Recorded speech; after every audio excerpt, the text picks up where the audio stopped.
people are saved by the gospel alone. But contextualisation means helping people to understand what the gospel is.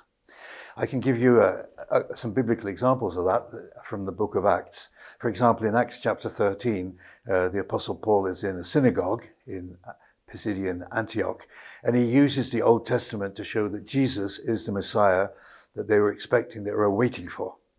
Then the very next chapter, in Acts chapter 14, he's in Lystra, and this is a more rural area. He's talking to people who are farmers, for example, and they want to celebrate Barnabas and Paul as being gods come among them.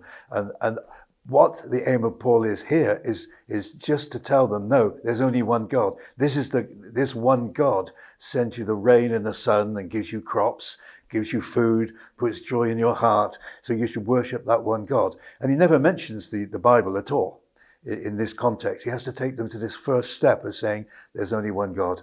And then 3 chapters later in Acts 17, Paul is in Athens. At this time he's in the cultural capital of the Roman Empire.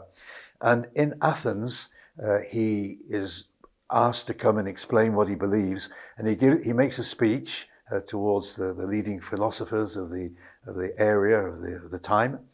And he never uses the Bible at all, the Old Testament. He quotes their own prophets, their own poets. He quotes their own poets, and he uses very abstract language. He talks about in God we live and move and have our being.